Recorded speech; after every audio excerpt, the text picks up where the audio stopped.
We're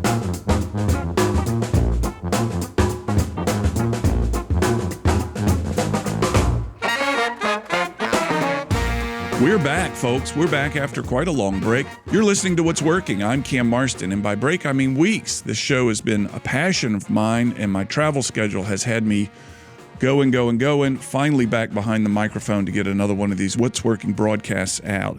And I've brought back one of the guests that was so very important to me in understanding how things in our city work, and he's going to take us to a new place here.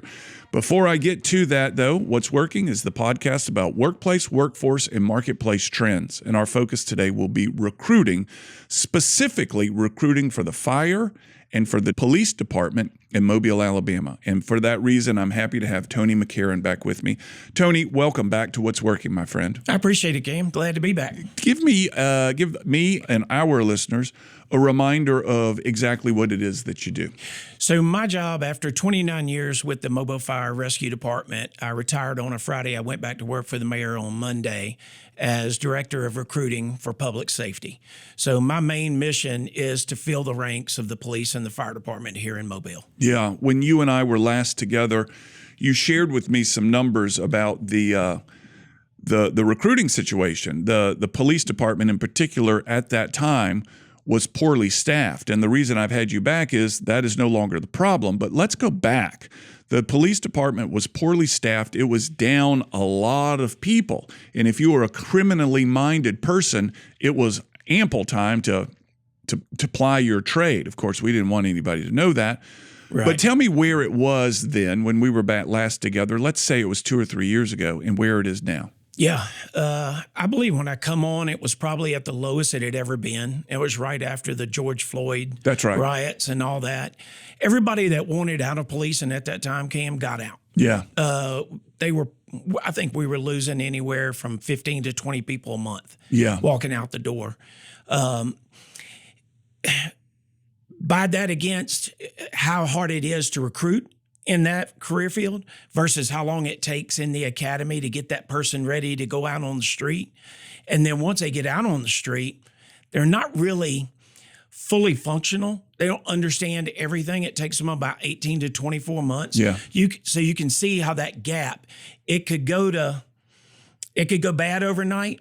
You're not going to fix it overnight. The fix was much longer than the bad that happened. So we were down. What is the number? I think the lowest we had gotten, don't quote me on this, I think it had gotten down to minus 122. So we were 122. Maybe even a little more. Officers, less than what we had space for, less than what we needed. Right. So how does that number, let's get some fundamentals here. How do you know how many police officers and or fire department members a population needs? Is it a ratio?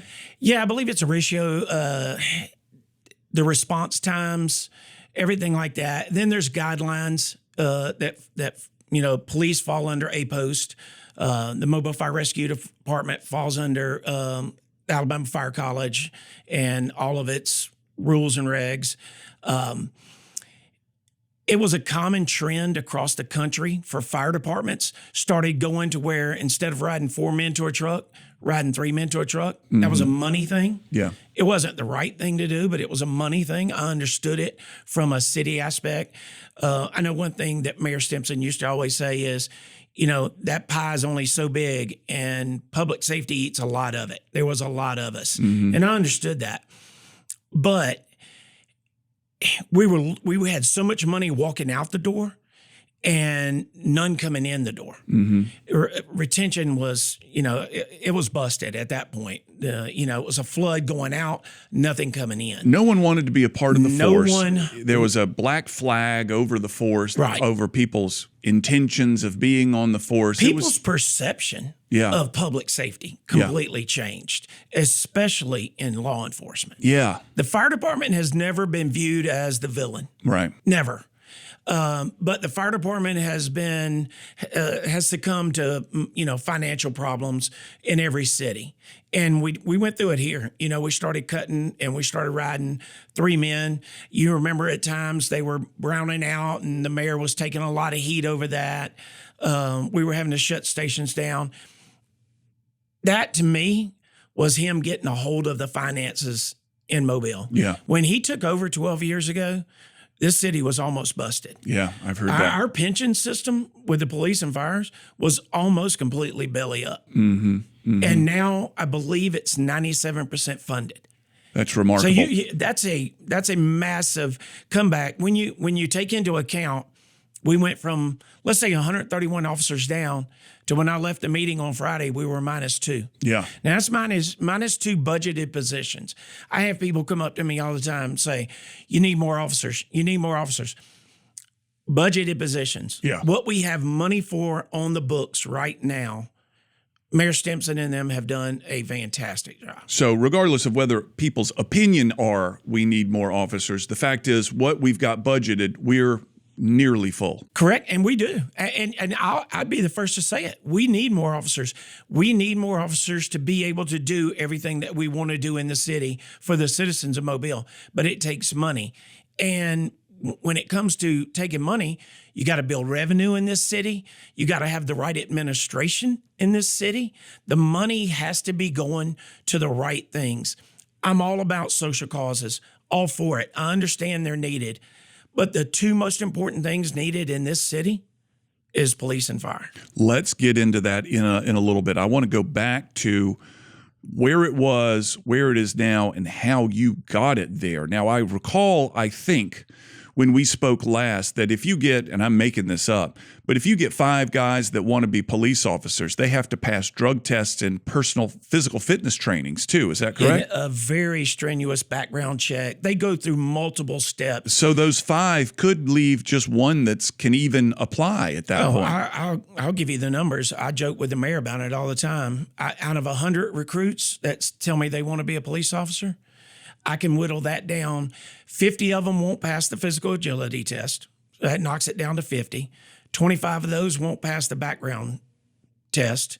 And then that knocks it down to 12. And probably half of those won't pass the polygraph and the deep dive we do into them on social media to make sure we're not getting somebody that says, hey, I want to be a police officer, because they're out, for the wrong reasons. They're out some type of vindication or whatever it is.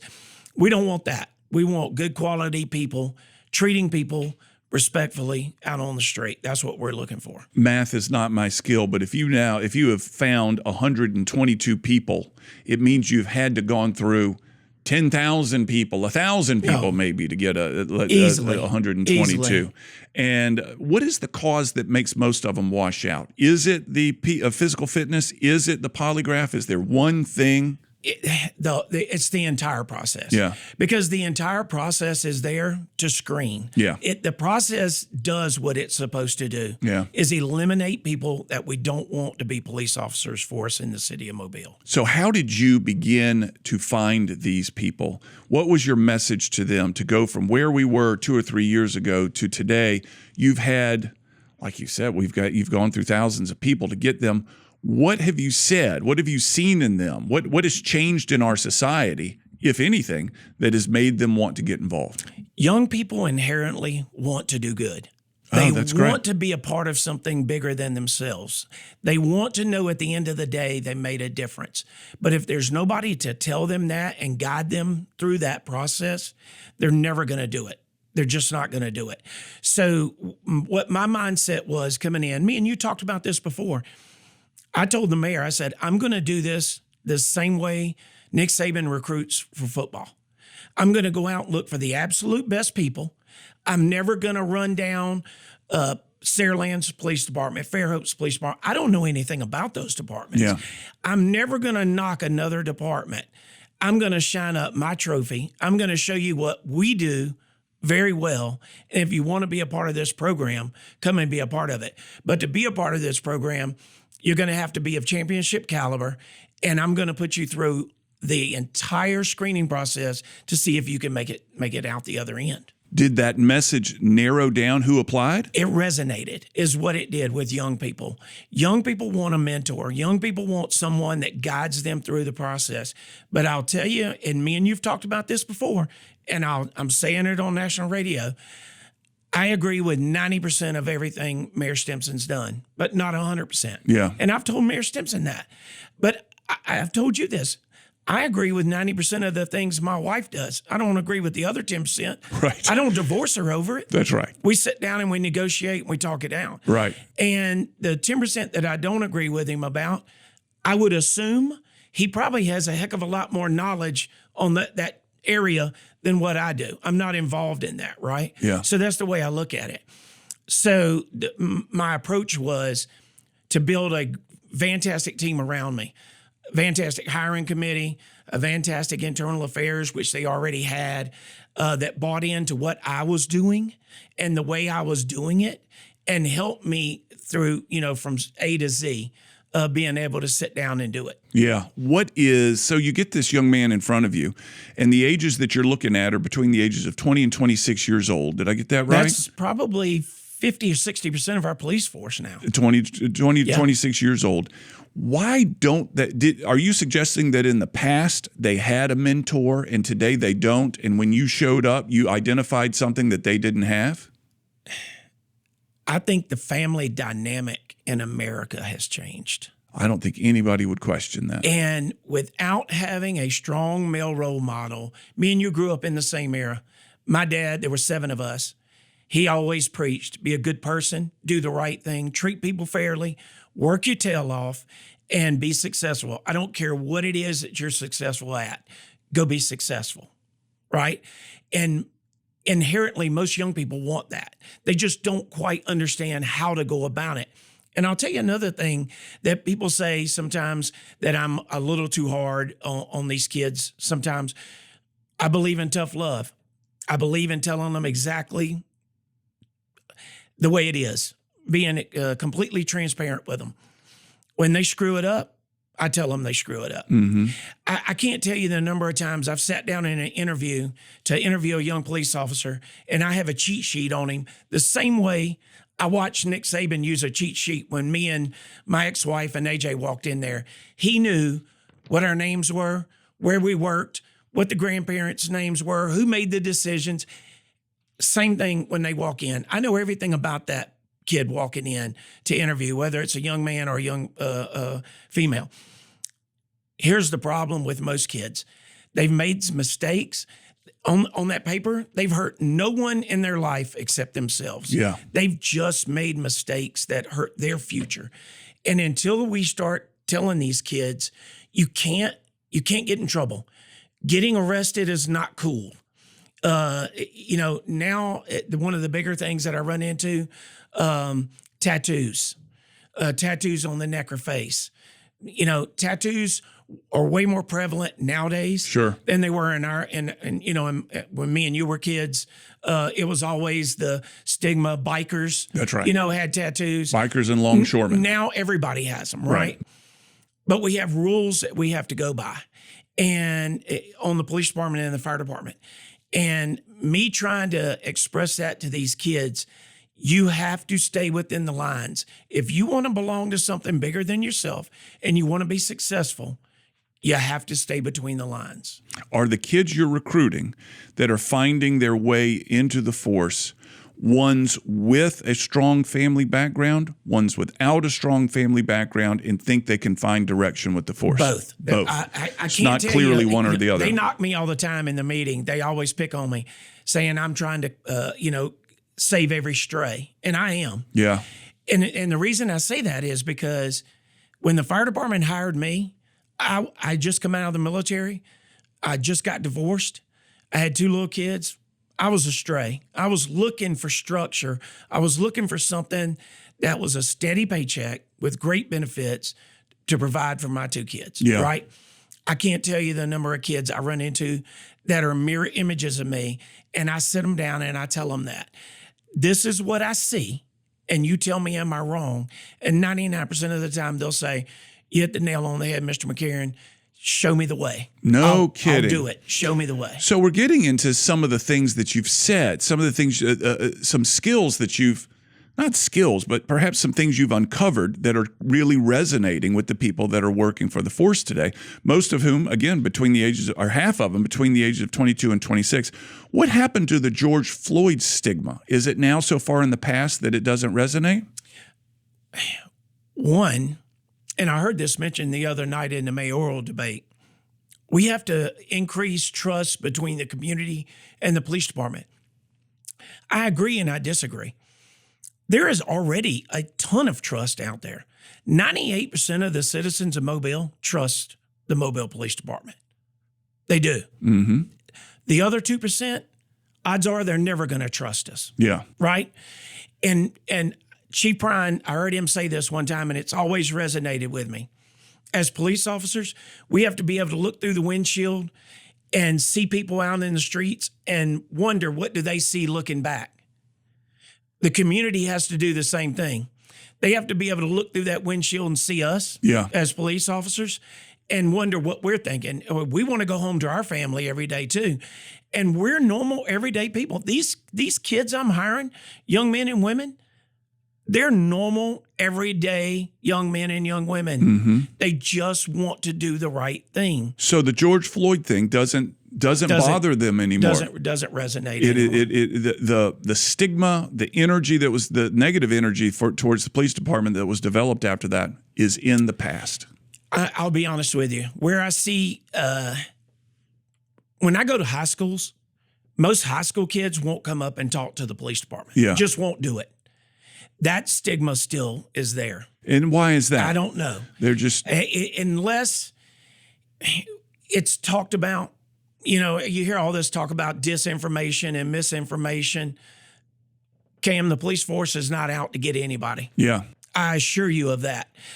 I've hired probably 250 of these kids, and not a single one of them had a vendetta against anybody they were out looking to get. Yeah, yeah. It just doesn't happen. Yeah. I've hired some of the finest young men and women from all different kind of backgrounds, everywhere you can imagine, that come from all over the United States to come here to Mobile, Alabama to be a police officer. Yeah.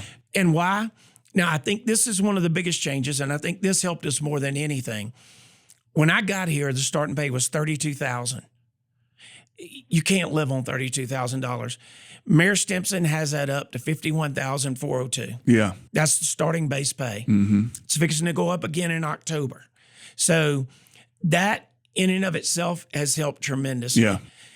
Police officers know that there's money to be made just as well as firefighters do. Yeah. On the firefighter side, we're fully staffed. Hold me to that. We may be down 6, 7 bodies. That's it. Right. But the other day when I talked to the fire chief, almost 100% of our companies in Mobile, our engine companies and ladder companies, were riding 4-men to a truck. And explain the significance of that. It's unbelievable. So that's the highest standard that you can have under NFP is 4 men per truck. All across the country. I know Las Vegas rides 4 men to a truck. Common sense why? They get a ton of tax money, right? Yeah. From gambling. But all across the United States, fire departments are riding 2 and 3 men to a truck. We went through our tough period here in Mobile. We did. I'm not going to sugarcoat that. But we're back to where we're riding almost 100% of the companies, 4-men per truck. What does that do? First of all, it's better for the citizens of Mobile. Sure. Safer.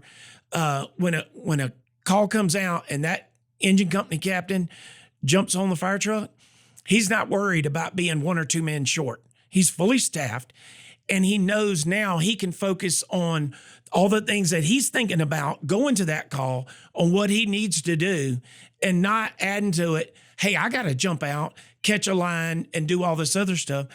He doesn't have to do that now. Right.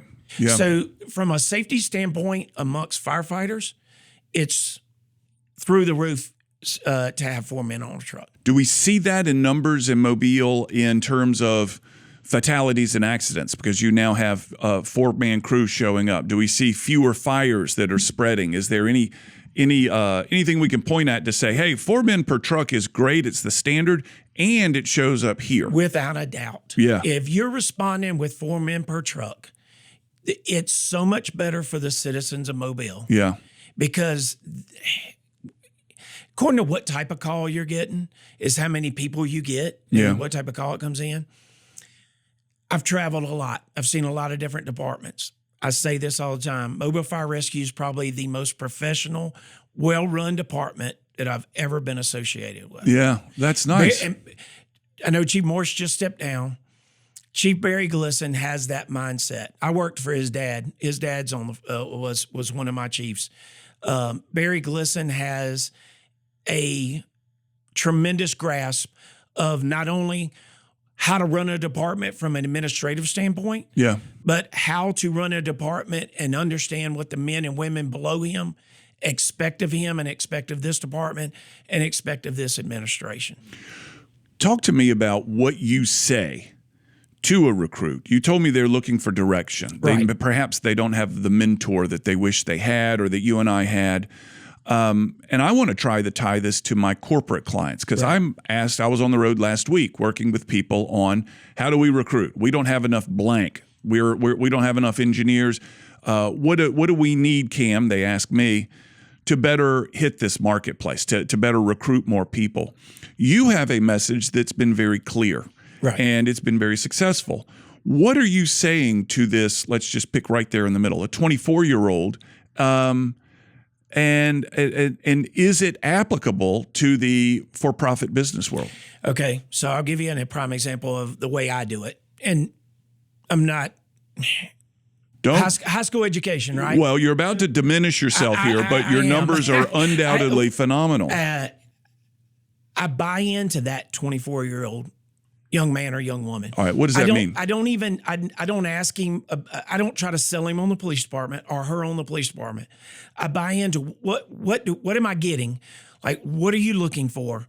What is your background? What went wrong?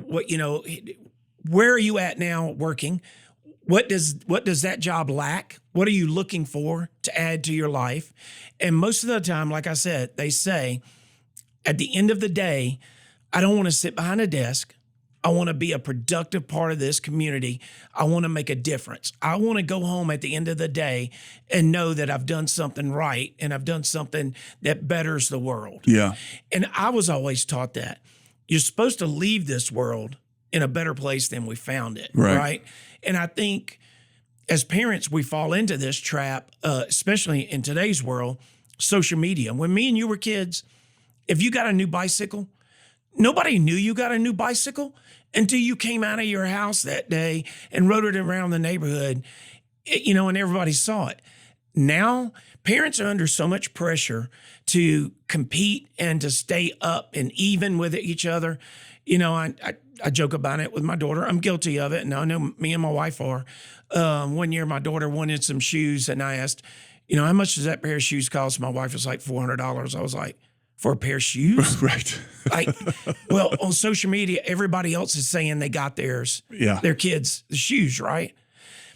I go away from that. I get away from social media with these kids, and I dig into them.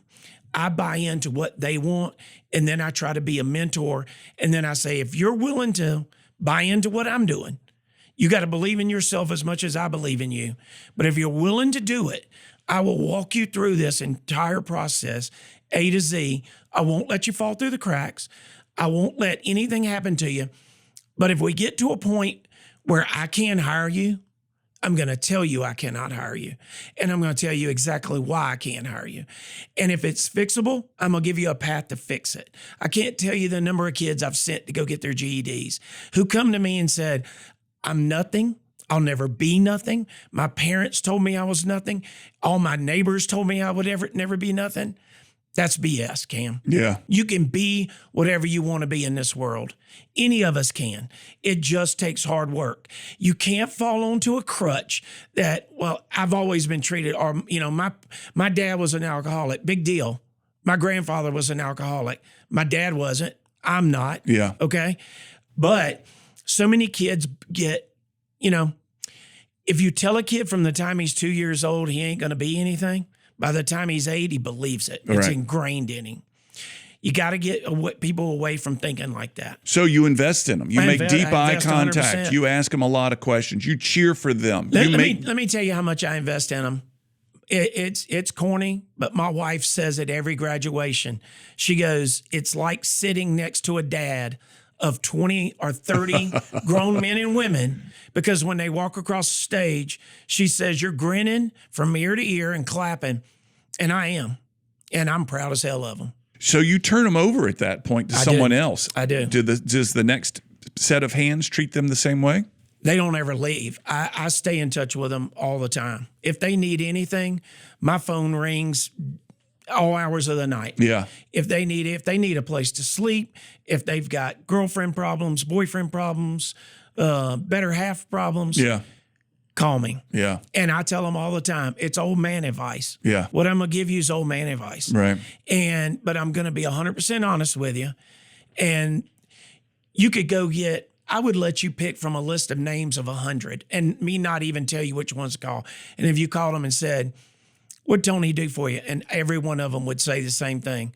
Walk me through it from the beginning to the end and help me become successful. I sell opportunity.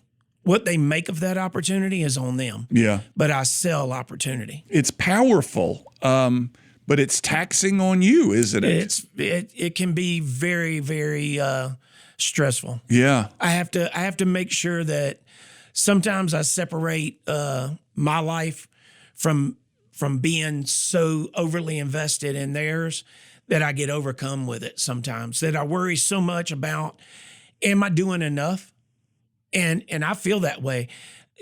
You know, a lot of times, it happened last week. I interviewed 15 people to be police officers. We selected 5. Mm-hmm. That's 10 people in my eyes that I failed in some way to help them get over the finish line. There were reasons there that they didn't fit perfectly into MPD. But I'll say this, I've probably placed another 20 or 25 in other departments. Yeah. Oh, have you? Kids that may have not have fit perfectly to what we're looking for at MPD. And that's the beauty of being fully staffed, is you don't have to take everybody that walks through the door. Yeah. I read articles all the time, I know you do, all across the country, departments saying we're 3, 2, 3, 4, 500 short. You can't turn anybody away when you're that short. Yeah. What do you get if I'm Nick Saban or Kirby Smart now? If I'm Kirby Smart or Dan Lanning at Oregon and I go to a high school and I'm looking for a defensive end, am I going looking for a 6'6", 265-pound monster, or am I going to looking for a 5'10", 145-pound, really good, nice kid? Yeah. Yeah. Right? Yeah. He's got it in his mind what he's looking for. Right. I have it in my mind. It's blueprinted in there what I'm looking for as a firefighter and a police officer. Is there any way from getting so personality dependent? Because when you retire someday, suddenly this extraordinary charisma that's responsible for bringing so many people to the Mobile Police and Fire Department is gone. I mean, I think if I were a corporate person, I'm trying to imagine this from the point of view of my clients. They're saying, boy, I love what this man does, but we become so dependent on one personality. React to that for me. You know, I never thought about it that way. I've always worked, and I hope to always do it until the day I get ready to walk away from it. Yeah. So you got I've got a great team. Yeah. You know, on both sides. Barry Glisson and the Mobile Fire Rescue Department provide me everything I need. Yeah. To do the right thing, and we go through the same process, very tight screening process. On the fire side, to me, academically, much harder in their academy than the police academy. Yeah. In the police academy, way more stressful. I think that's, you know, their hurdle is because you're giving somebody a badge, a gun, and a car with the ability to take somebody's life or their civil rights away from them, right? Yeah. That's a lot of stress to put on a young person. Yeah. It really is. That's why I'm so proud of them, is because they go in, day out, working 12 hours a day from way less the money than they deserve. Mm-hmm. And on the fire side, academically, so much more challenging.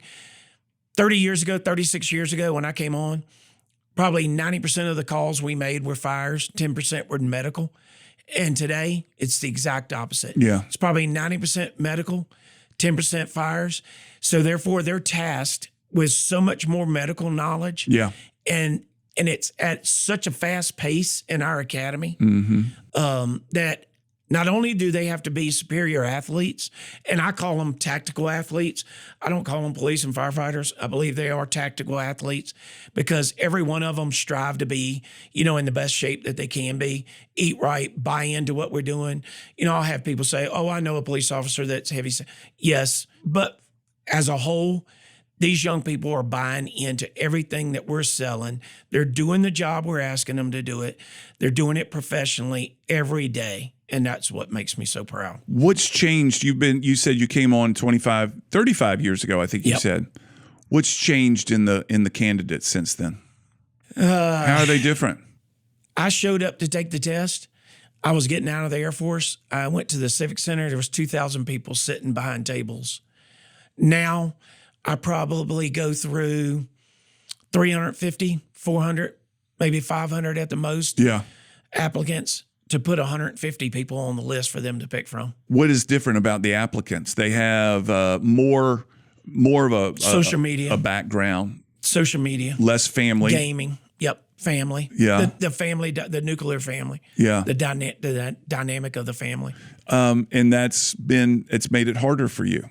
Look, I can't tell you the number of times that I've gone out to give the PT test for the police department and have 4 or 5 19 and 20-year-olds or 20 and 21-year-olds, and only one of them passed the run. Yeah. At 20 years old? At 20 years old. Are you kidding me? Right. How far is the run? When they go by, I go by. I don't know if you know the word terrible, but that's your physical ability is that. I'm 60 years old, and if I think I can outrun you, why would I hire you? Right. Like, some people, that's harsh, right?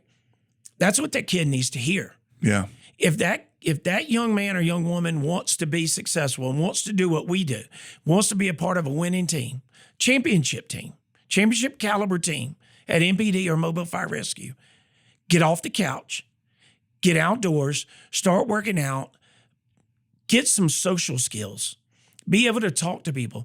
You can say whatever you want about police officers. The best police officers in the street are the ones that have the ability to talk to every different sex, race, ethnicity, no matter what. They have the ability to talk to them and de-escalate a situation without ever having to worry about it getting out of hand. That's important. They can find common ground, and they know how to let the air out of the balloon without popping the balloon. I get kids that come from one of my success stories. Young officer that worked at Cracker Barrel. Didn't have an education. Sent him to go get his GED. He did it. Come in there, busted his tail from day one to graduation. Busted his tail during FTO. And every time I mention his name to anybody on the street, they go, that kid's jam up. That kid is jam up. I mean, he always looks good. His reports are good and everything. Nobody believed in him. Mm-hmm. All I did was showed him, hey, this is where you're going to start. This is where you're going to finish. This is what I expect of you. And I was hard on him, Cam. I wasn't easy on him. But if he wanted to be successful, he had to do what I said do all the way through it. Yeah. Not because I'm some savant, right? I'm a high school educated guy off the Parkway with a BC Rain education. But I understand people, and I had somebody give me this compliment one time. Said, Tony, you could go sit on the front porch of a drug dealer's house or a bank president's house. You'd have the same conversation. I believe it to be true. I would. The little I know you, I see it to be true. Because I treat people exactly the same. I treat people with respect. Yeah. And like I said before, I'm here to sell opportunity. Yeah. And what you make of that opportunity is on you. So you talked when we began about retention, and that retention was terrible. 15 people a month walking out the door. Probably more. What is it now? I build in 2 a month. Can you believe that? Yeah. 2 a month. And now, why that's do those retirements? Okay. That's my question. Terminations. It goes back to when you're fully staffed. When you're fully staffed as a fire department or a police department, that gives that fire chief the luxury of, if he finds out he has a bad apple, you get rid of it. That's right. You get rid of it. Nobody on the street wants a fireman or a policeman gone that isn't any good more than the firemen and the police officers. Yeah. They know it. They want them out of there. And it may take 6 months before we figure it out, but we'll figure it out. Yeah. It's just like I tell them when I say stay between the lines. There may be an officer out there that is, say, smoking weed, and he thinks he's getting away with it. You're not getting away with it. You might get away with it for a month or two. Eventually, we're going to find you. Yeah. Eventually, somebody's going to tell us, and we're going to get you out of there. Yeah. Yeah. So the retention is no longer an issue, and the ones that leave are leaving for good cause. They're either leaving. They're leaving for the right reasons. Yeah. Other than the terminations, right? Retirements. I lost one of the best young police officers that I've ever recruited last week. Went to St. Paul's. Did he? Yeah. I'm not unhappy about that. And me neither. and the one thing that when I called him, I said, "Hey, I absolutely hate that we're losing you." And he said, "Let me tell you what I've moved on to." And he told me, and the first time I saw him, I hugged his neck. Yeah. You know what? He was doing what's best for his family. Yeah. And I told him, I said, he said, I hate I put you in a bad spot. And I started laughing and said, you didn't put me in a bad spot. The day I hire you, I go looking for your replacement. Yeah. That's the name of this game. And that hurts some people's feelings, right? But the day they signed my son at Alabama to play quarterback, who you think Nick Saban went and saw the next day? His replacement. Yeah, his replacement. Somebody to replace him. Yes. Right? Yeah. That's why you had Jalen Hurts, Tua Tagovailoa, right, Mac Jones, all them in the same quarterback room. Look at Alabama's quarterback room now. Julian Sayer at Ohio State, Eli Holston at Pitt. Yeah. These are kids that sat behind a starter at the University of Alabama. That's what I want MPD and Mobile Fire Rescue to look like. When one piece of the puzzle falls out, I want to put a better piece in there if I can. Yeah. I'm not going to put a lesser piece. I can assure you of that. Yeah. When you came in, I showed you some of this data, and I recognize having data on a podcast or a radio show is not really all that good. But these are charts, and there's a theme running very clearly through these charts, and you touched on it a moment ago, and I want to get your opinion on these. So folks listening, there's 6 charts, and I actually gathered them for a client last week for the Home Furnishing Association. These all have relevance to home furnishing, but they're also significant to the young men in our society. And I was hoping, Tony, that you could draw some conclusions based on that. What we see in one chart is a continuous decline in homeowners, with a notable exception of people 65 and older. Every other demographic, fewer homeowners. The next page, people living with spouses or a partner is on the decline, with men fewer than women. The chart is divided by male and female. People living with another person is on the decline. Family sizes are on the decline. People living alone is on the rise, with males living alone more than females. Marriages are on the decline. So a trend in living alone, with males leading the females in all these things. And this has been kind of a subject matter that I followed over the years. I have 2 boys, and this kind of makes me curious about them and their future. Tony, you deal with these young men, 20 to 26 years old, who these charts here kind of point to. What's going on out there in your opinion? So I think the biggest dynamic is social media. And I know, I'm not sure how your listeners feel about that. I am not a big fan of social media for anything other than recruiting, because I can get the word out there through social media recruiting, through geofencing and everything else. So I don't know if that makes me a bad person. I'm a buffet person when it comes to social media, I guess, picking and choosing what I like about it. But what are these numbers? How do they relate to social media? So, these loneliness numbers, living alone numbers.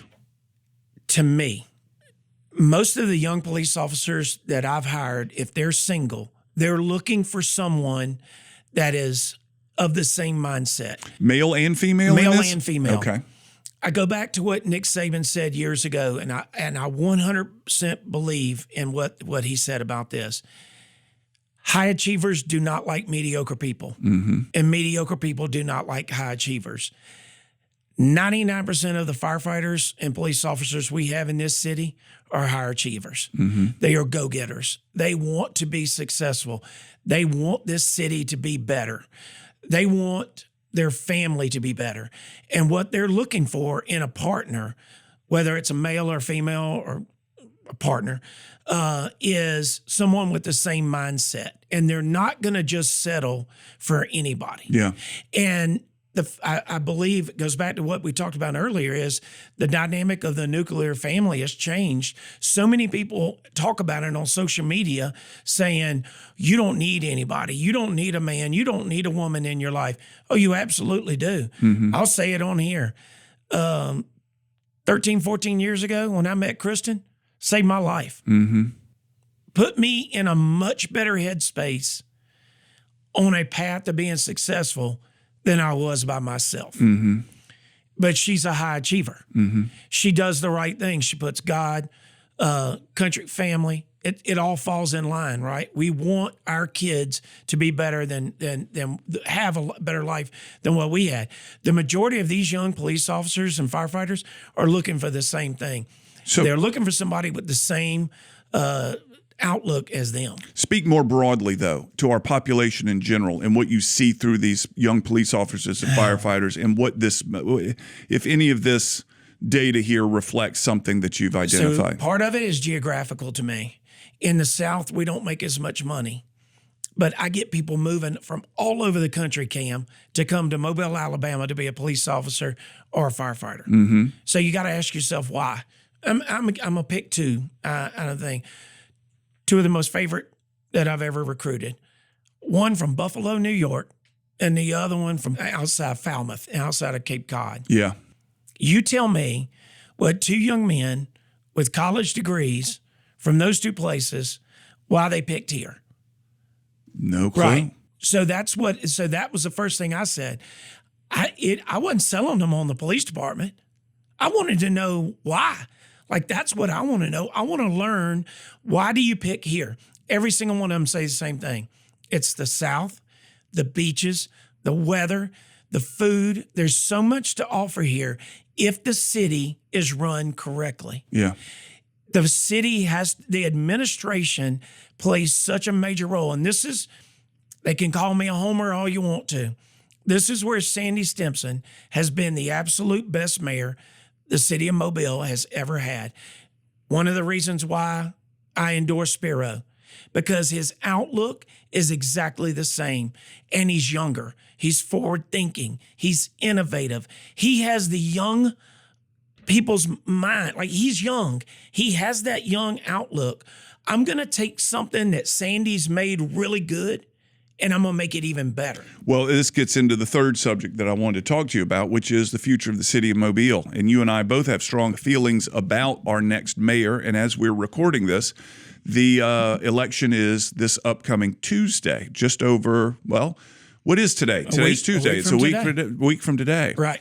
So it sounds very clear where you land on this. Is there more to it other than, hey, and my opinion is, if it's working, don't break it, which is part of the reason I'm behind Spiro. Right. Tell me more about your opinion. I'll tell you mine. I'm going to take the city of Mobile recruiter hat off, and I'll talk to you as a citizen of Mobile and what I see on a daily basis.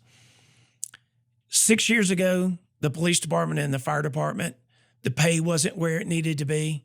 The manpower wasn't where it needed to be to do the job that the citizens of Mobile expect of us, right? Now we are there. And it took 12 hard years of getting us there, doing the right thing, running this city like a business, and making sure that we have money in the bank where we don't have to go borrow money for everything that we do, right? To me, Spiro Cherigatis is the next guy in line to do just that. I don't know Barbara Drummond personally. I've dealt with her a few times when I dealt with the Sam Jones administration. I don't want the city of Mobile and the workers in the city of Mobile to ever go through what we went through during my tenure in this city. We went 10 years without a raise. 10 years, Cam, without a raise. If that mindset comes back into the city of Mobile, mark my word, we will lose 100 police officers and 100 firefighters that take off and go to other places. Really? It's that They're vulnerable. To run a city, it sits on an edge at all time. And that's why I tell people, has Sandy made mistakes? Do I agree with everything No, I don't agree with everything he's done. But he runs this city the way it needs to be run. It's professionally run. Mm-hmm. He's given me, by giving these young men and women raises, he's given me the opportunity to be successful at my job, which is what I sat down with him on day one and told him when he asked me, what do you need to be successful? And I told him, and he's given me almost everything I've asked for. Yeah, yeah. It's still not enough. We're still working towards making it better. And Spiro, and I've had long talks with Spiro, but we need a mayor that is willing to put all of Mobile on an equal playing field and say, I'm going to take care of everybody. I'm not going to single out neighborhoods east of I-10. Mm-hmm. Did you watch the debate the other night? I did not see the debate. I was on the road. People called me and said, what'd you think of it? And I loved it. I loved it. I believe both of them were 100% honest. Spiro spoke about being a mayor for all of Mobile, not neighborhoods east of I-10. Yeah. Not neighborhoods east of I-10. Mm-hmm. We can't spend every bit of money in certain neighborhoods. That doesn't work. You can't run a city like that. You can't run a city and say, I want to get into some type of policing that doesn't involve policing. Yeah. Was that a part of the debate? Yeah, I mean, social programs, like we talked about earlier, they're fantastic. They're needed without a doubt. But you have to let police officers be police officers. That's how you prevent crime. Yeah. It talked about the gang numbers. I think they said, like, we have 361 gang members right now in Mobile. Kim, that number goes up on a daily basis. Oh, does it? The family dynamic is different. We have to fix the family dynamic. Yeah. There has to be a strong male role model in these kids' lives to tell them what's right and what's wrong. Mm-hmm. And I'll give you a prime example of that. I do ride-outs with police officers randomly. During a ride-out, we made a stop, 6 kids in a car, weapons in the car. Oof. Not a single kid in that car had anything on his background. Not a single one of them. And in talking to them, they're like, man, this is what's hip. Getting in trouble is cool. No, it's not. Yeah. And until we get that message out, we're failing. That's where we're failing the youth. And how does this tie back to Spiro? He's young. He's innovative. Some of his ideas and the things that he wants to do as far as trying to get to these kids, I don't know the answer. I know people way smarter than me that he's dealing with that are giving him advice on how to get to these kids before they start making mistakes. Because what these kids don't understand is the mistakes they make today, that's baggage they carry with them the rest of their life. Haunts you. And you cannot be successful. Sometimes you might be able to go to Lowe's or Home Depot and get a job, but you're not going to get a long-term, stable career that provides you an opportunity for growth and upward mobility with baggage. Yeah. It just can't happen. So it sounds like you're pro Spiro for sure, but are you anti Barbara or pro Spiro or both? No, I'm not anti-Barbara. I just don't agree with any of her platforms. Okay. And I tell people this all the time. I had a good friend of mine that called me the other day about a post I made on Facebook. He said, if I wasn't on this team, I would swap based strictly on the post you made. Oh, really? And I said, you don't have to. To me, politics are politics, work is work, friendship's friendship. I don't muddy the water. I don't mix them, right? Who I believe in and the platforms I believe in is why I'm behind Spiro. Yeah. He puts God first, puts his country first, he puts his city first, his family, faith. Those are things that I strictly believe in. Holding this city accountable to do the right thing. We hold ourselves accountable. Let's hold each other accountable. Yeah. Let's do the right thing. Let's grow this city. Talking about building museums, I know she talked about that the other night. Museums don't bring revenue. Yeah. I want revenue. I want college-educated professionals coming to Mobile. Yeah. I want them going to work for Hargrove, Alstom, Airbus.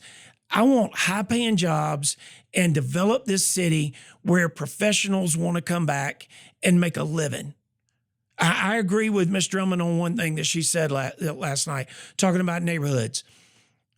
Let's invest in the people that are here, and let's invest in the people that are doing the right thing. I don't know whether it comes across right, but you hear so many times people, and I want to help the at risk. I want to help the at risk. I agree. We got to help them. Hey, but let's kudos to the kids that are doing it right every day. Kudos to the kids that go to school every day. That are showing and up. Making straight A's and are going to college. Yeah. Let's make sure they have a opportunity too. Yeah. You know, that they can come back to Mobile and raise a family and buy a home and be a productive part of society too. So let me throw an idea your way and see what your response is. Crime is down in Mobile. Correct. And it's been down significantly, and there are blips along the way of these spikes and random things is what I feel like they are. But the overall trend is down. And one of the hypotheses that I have, and I've spoken to Spiro about this as well, is one of the deterrents to crime is opportunity, meaning if I can go get a job and find something meaningful to do, earn a living, take care of me and mine, et cetera, then the life of crime or even the life of risk becomes less interesting to me because I got something good going on here.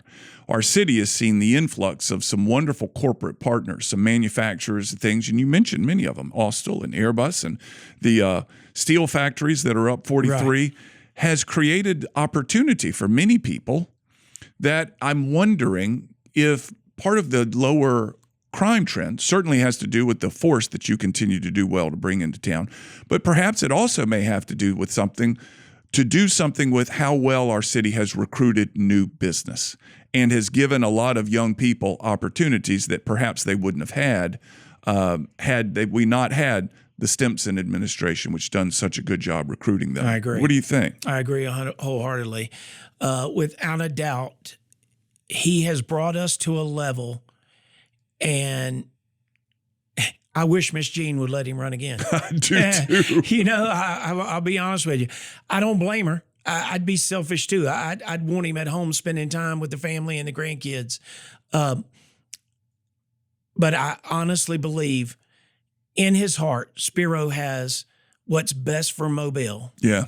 All of Mobile. Yeah. In his heart. Yeah. I've sat and talked to him on multiple occasions about all different types of things.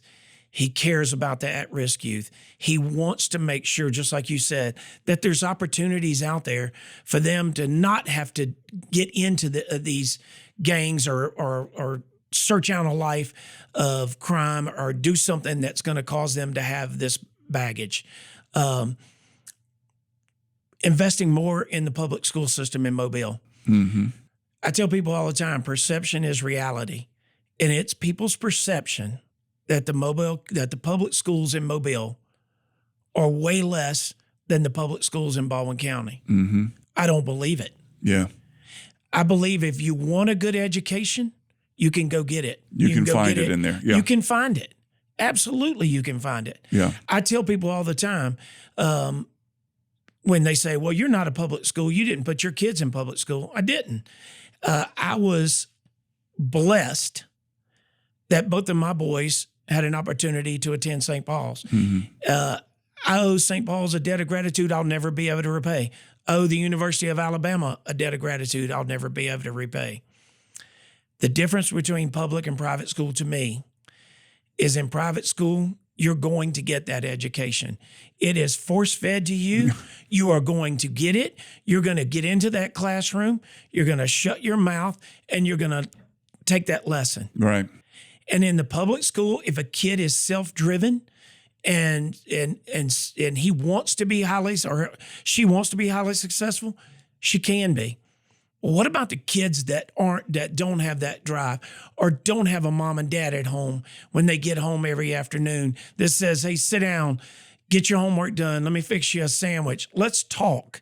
Let's talk about what you did today. Let's talk about what's going on in your life. Hey, we're going to do the same thing over dinner. Yeah. You're not going to have your cell phone out. You're not going to be sitting on the couch playing games.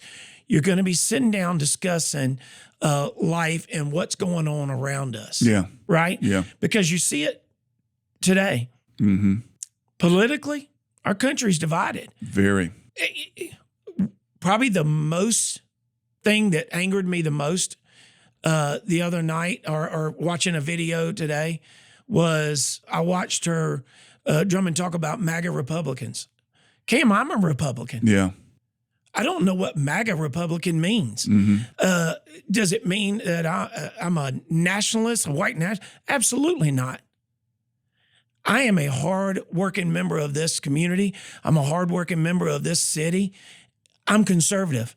I put family, God, country, all those things first. Does that make me a bad person? If it does, I'm horrible. Yeah. because that's who I am. Yeah. But I'll tell you this, 99% of the kids that I recruit, male, female, have the exact same outlook that I have. Do they? They want to be a part of something bigger. And I think that's the part that we are changing. So many of our young police officers are out on the streets now talking to these kids, and they're seeing them and they're explaining to them, hey, I'm just like you. I come from your neighborhood, right. Come from your schools, and I'm making something of myself. That's what we've got to convince these kids of. Yeah. They can be just as successful as anybody else. There's opportunity. There's opportunity. Yeah. Opportunity. Yeah. Opportunity's there. Opportunities all around. You got to make the most of it. So there's somebody, Tony, I feel like we're coming to right at about an hour now. Somebody out there listened to your description of the way you get behind these officers, way you invest your soul into these right. young men and women and help them through the finish line to get to the finish line, or you're very candid with them right. if they can't make that finish line for whatever reason. And they want to put themselves in front of you. How do they find you? They can go to the Mobile Fire Rescue website. They can go to the Mobile Police webpage. They can call me. Yeah. My cell phone. I do everything off my cell phone. They can text me, which is probably much easier. Yeah. And I don't mind giving my number out, 251-554-2298. They text me. They say, hey, I want to be a part of this, and I'll help them every step of the way. Yeah. It sounds like there's great opportunity, and you get an advocate and a very powerful man in Tony McCarron, which I think we'd all enjoy something like that. Tony, I want to thank you as a citizen for a job well done, man. There are a lot of corporate recruiters out there that would love to have your success rate at bringing people into their businesses. Well, and you've done a remarkable job since you and I were last together, which it certainly wasn't more than 3 years ago. It may have been 2 years ago or something like that. I think it was close to 3 years ago. And it's been a heck of a turnaround. So as a citizen of the city, thanks, man. Thank you for doing what you've done so well. I appreciate that. I tell people this.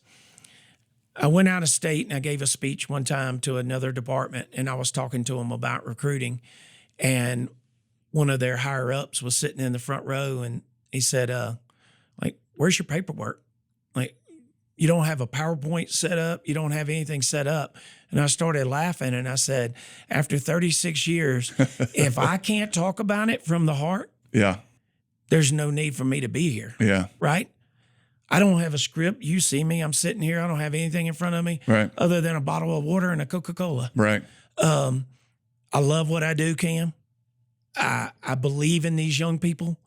I believe they need mentors. I believe they need somebody to buy into them, to believe in them, and that's what I do. Is it a success story every time? Absolutely not. And it kills me for the ones that make bad decisions and throw their opportunity away. That's life. Yeah. And my job is to replace that person. Yeah. And I'm going to do it. And their life isn't over. No. They can rebuild, but it may not be here. Correct. Yeah. Correct. Yeah. So there's opportunity still. And I hear you say that. Well, I appreciate it. Folks, Tony McCarron, you can find him. I'll put the phone number that he just mentioned in the show notes. If you're a citizen of the city of Mobile, and you can find this man, thank him, just like I have, for the work that he's done. Don't forget to vote on Tuesday. I want to say one last thing. I encourage everybody to get out and vote next Tuesday. Yeah. We have this city going in the right direction. Mayor Stimson has this city on the cusp of really, really blowing up and being highly, highly successful. Get out and vote. Spiro, his heart is in the right spot. He wants to do best by everybody in this city. And when I say everybody, I mean everybody. Yeah. I appreciate it, Tony. You're listening to What's Working, everybody. We don't have a regular pace for release of these podcasts like we used to. I just find the guests that I really are compelling, and I get them on the show. So keep an eye on it. You'll see more and more coming out. We are going to get in a more frequent rhythm than we are right now, but I can't make the promise that it'll be every week like it once did. I find the people who really excite me and put them on the show. Today would be absolutely the exact example that I'm talking about. Tony McCarron, everyone, you're listening to What's Working. We'll have another show in a few weeks.